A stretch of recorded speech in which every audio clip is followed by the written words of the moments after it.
presença, Senhor, eu quero estar em tua presença, eu quero estar, Senhor, ela me traz força e poder.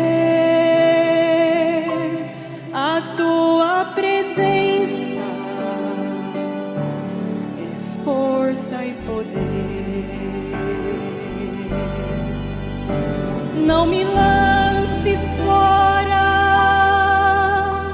da tua presença.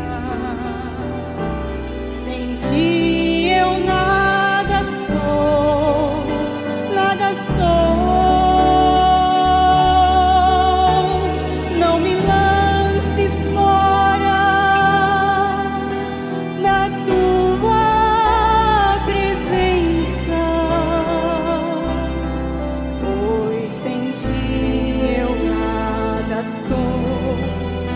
Nada sou, Senhor. Eu vou vencer, Senhor, em tua presença, em tua presença. Sou mais que vencedor, força terei.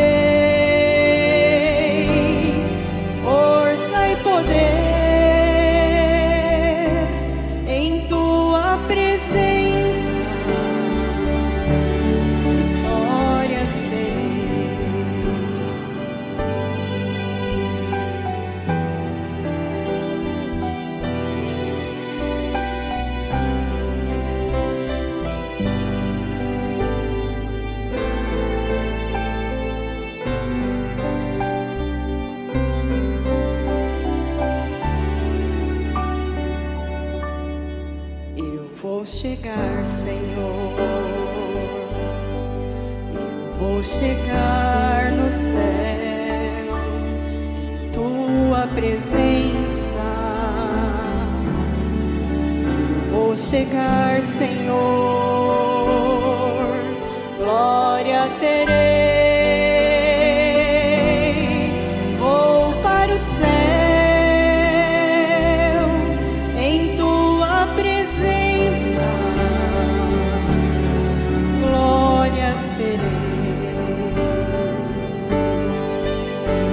Não me lances fora da tua presença.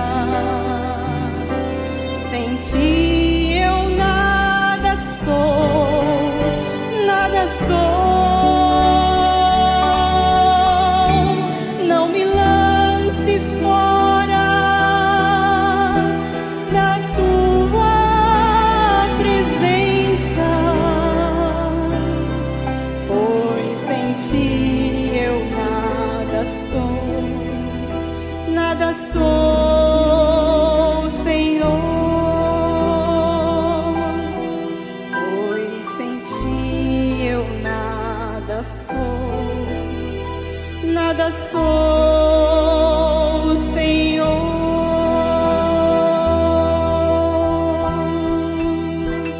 Eis que a mão do Senhor não está encolhida, para que não possa salvar, nem seu ouvido agravado para não poder ouvir. Mas as vossas iniquidades fazem divisão entre vós e o vosso Deus, e os vossos pecados encobrem-se o rosto de vós, para que vos não ouça. Isaías capítulo 59. Ouvintes, o que seria a mão de Deus, uma vez que Deus nunca foi visto? E somente o Filho unigênito que estava no seio do Pai o fez conhecer? Bom, com isto já estamos respondendo. Jesus é a mão de Deus. Esta mão de Deus, tanto no Velho como no Novo Testamento, nunca esteve encolhida para que não pudesse salvar. Pois isto é o atributo de Deus. É um dos atributos principais de Deus, salvar. Se ele permitiu a queda, foi justamente porque ele tinha atributo de Salvador. E ele tinha que expressar esse atributo. Portanto, ele não tem a sua mão encolhida para que não possa salvar. E nem tampouco o seu ouvido agravado para não poder ouvir. Mas o profeta diz: as vossas iniquidades fazem divisão entre vós e o vosso Deus. Isto quer dizer que a mensagem é endereçada ao povo de Deus. Estava sendo endereçada a sacerdotes, a levitas, aos governantes do povo de Deus, entre vós e o vosso Deus. As iniquidades que sempre impediram a atuação de Deus foram encabeçadas pelos credos, pelos dogmas, pela tradição. Eles crucificaram a Cristo por causa da tradição religiosa.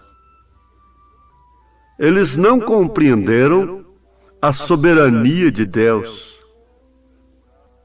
ao curar no sábado, ao comer com pecadores, ao dizer: perdoados estão os teus pecados, a uma mulher infeliz, de alma manchada. Mas o certo é que as iniquidades que fizeram divisão entre Deus e o seu povo foi justamente a moral que eles tinham, a tradição que eles tinham. Eles se julgavam ricos, eles eram os laodiceanos de então, abastados, e eles se consideravam totalmente sem mancha, sem acusação. Mas Jesus provou o contrário, quando disse: aquele que estiver sem pecado, atire a primeira pedra. E nenhum deles pôde atirar uma pedra sequer. Agora, com aquilo, ele estava quebrando uma tradição. Ele estava estendendo a mão para uma pessoa, para uma alma escolhida, que não importa quão suja estivesse, mas ele sabia que ele tinha o cloro, ele sabia que tinha um meio de lavá-la e torná-la mais branca do que a neve. Ele podia tomá-la em sua mão. Ele podia tomar a mulher samaritana em sua mão. Isto quer dizer, em seu poder, em seu perdão, em sua graça, em seu seio, ingressá-la no seu reino, porquanto ela era uma semente predestinada. Ele podia levar para o paraíso um ladrão, um salteador, sem exigir que ele passasse por processo religioso algum. Ele pôde estender a sua mão crucificada, pregada na cruz, para aquele ladrão e para todos quantos olhassem para ele, vendo nele o Rei. O Deus que não está com suas mãos encolhidas, o Deus que não está com seus ouvidos agravados, para que não possa ouvir. Ele ouviu o gemido do seu povo, o clamor do seu povo, lá no Egito.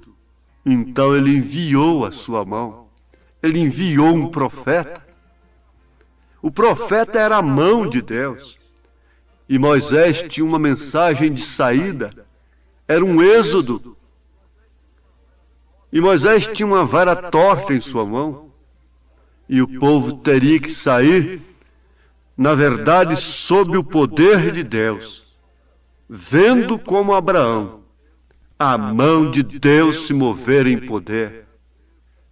Na natureza, se mover em poder contra as armas naturais dos homens. Se mover em poder contra as armas que os egípcios usavam. E nós temos compreendido e visto que desde o Gênesis até o Apocalipse, o diabo só pode usar a arma natural contra os filhos de Deus. É matar, é difamar, é matar o nome, é sangrar, é crucificar. Eles não têm outra arma. Eles não têm aquela arma de encomendar uma pessoa a Deus e ganhar aquela alma, ganhar aquela filha.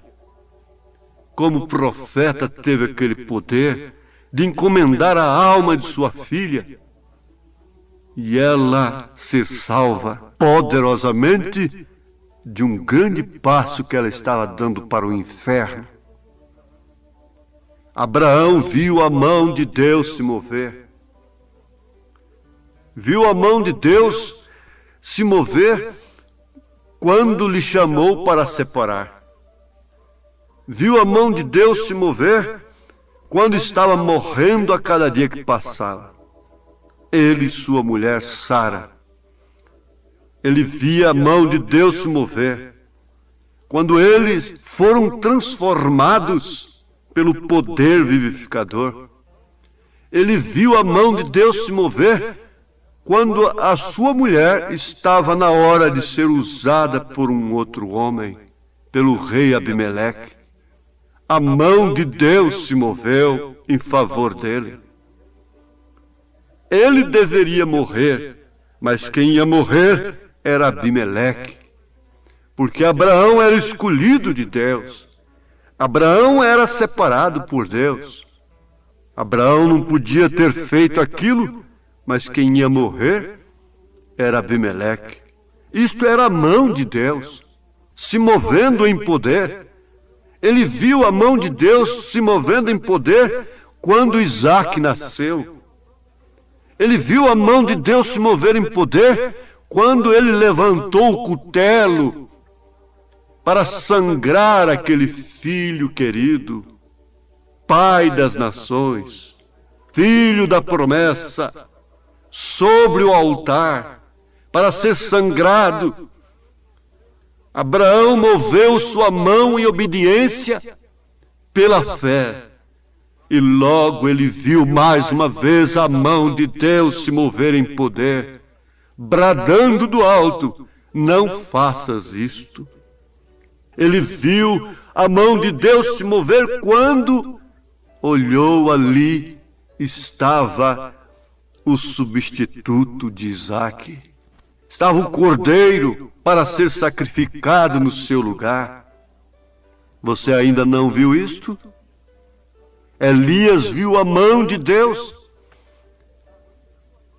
Davi viu a mão de Deus se mover em poder, começando lá quando ele era um pastorzinho de ovelhas, tomando a ovelha das garras do leão, tomando a ovelha das garras do urso. Aquilo era vendo a mão de Deus se movendo em poder, para que ele pudesse carregar aquele testemunho. Agora diz aquele hino: quantas bênçãos, conta, se você puder, quantas são. E has de ver surpreso quanto Deus já fez. Se você parar, meditar, você não vai ficar vendo somente os barcos que afundam, porque isso quem te mostra é o diabo. Satanás mostra os barcos que afundam, mas Deus mostra os barcos que chegaram no porto seguro. Deus mostra como o seu poder se moveu a seu favor no passado, tirando você da incredulidade. O que pensa você que significa conhecer o profeta desta era? O mensageiro desta era significa conhecer a mão de Deus que se moveu em poder. Quantas bênçãos! Quantas bênçãos uns para os outros! E não terás tempo para outras coisas que vêm somente amontoar enfermidades sobre você e sobre aqueles que te ouvem. Não fale de doença, fale de saúde. Não fale de morte, fale de vida. Porque Jesus disse: eu vim para dar vida e vida com abundância. Cada mensageiro de cada era foi a mão de Deus se movendo. E esta era não seria menos desfavorecida de todas elas. A última era, a era de Laodiceia, Deus se moveu em poder, enviando Elias, revelando todas as Escrituras, revelando as 7 eras da igreja, revelando os 7 selos, revelando o Apocalipse, revelando o mistério do rapto, que não precisa de ser um grande engenho intelectual para crer, para ver. Quanto mais simples, mais humilde, mais concebe a mensagem do rapto que tem esta mulher de fazer para dar à luz um filho.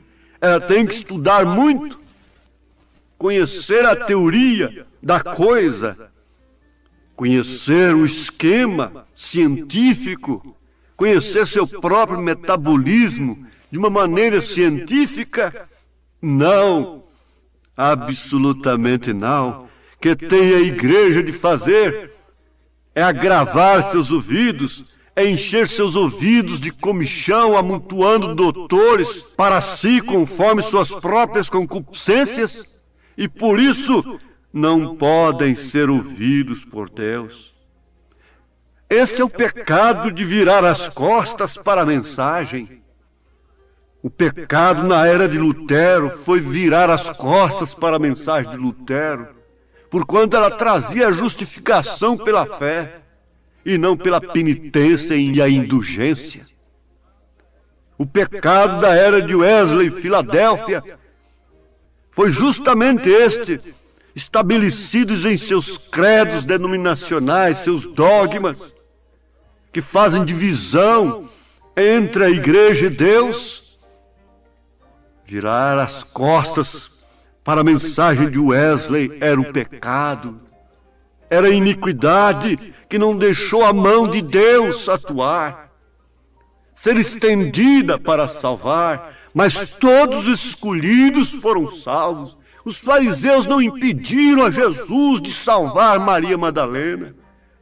O poder eclesiástico, político, religioso não impediu, o poder social não impediu Jesus salvar a samaritana. O poder eclesiástico, político, religioso, social não pôde impedir Jesus salvar um ladrão salteador. O poder do intelecto não impediu a Jesus de entregar as chaves do reino dos céus para um analfabeto chamado Pedro, São Pedro, para depois ele abrir e usar esta chave: arrependei-vos e cada um de vós seja batizado em nome de Jesus Cristo, para a remissão dos pecados, e recebereis o dom do Espírito Santo. Aí estava a mão de Deus, a mão de Deus sendo estendida na porta do templo, dizendo: não tenho ouro e nem prata, não tenho coroa de ouro, não tenho trono de ouro. Os grandes reis, os grandes presidentes não vêm me pedir conselho, mas o que eu tenho eu te dou. Em nome de Jesus Cristo, levanta-te e anda. Ali estava a mão de Deus pondo um coxo para andar, porque a mão religiosa, a mão moral, a mão social, a mão clerical, a mão eclesiástica, a mão política nunca pôde fazer nada por esta gente. Qual é o ministro que levanta do pó o pobre, do monturo necessitado? É o colarinho duro que vai nas sarjetas buscar os bêbados?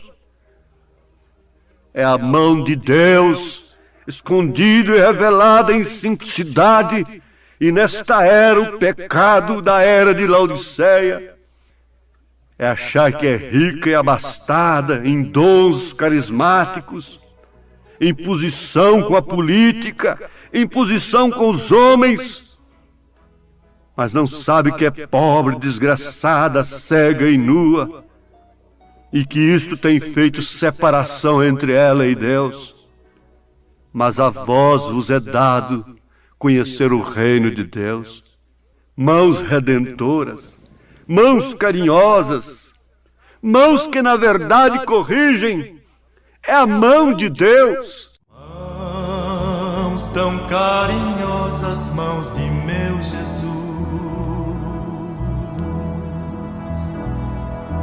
Mãos que carregaram a pesada cruz.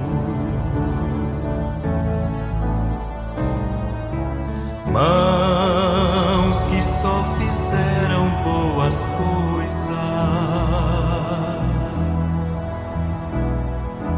Mãos que trazem paz e amor ao coração. Se você não virar as costas, esta é a mão de Deus para te abençoar agora.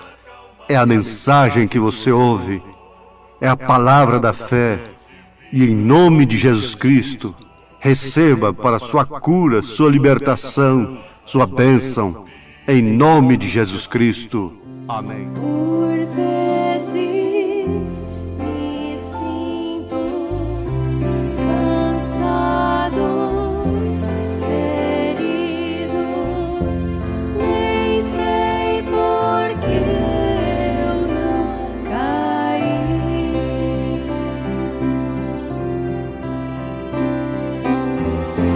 De onde a força vem para mim?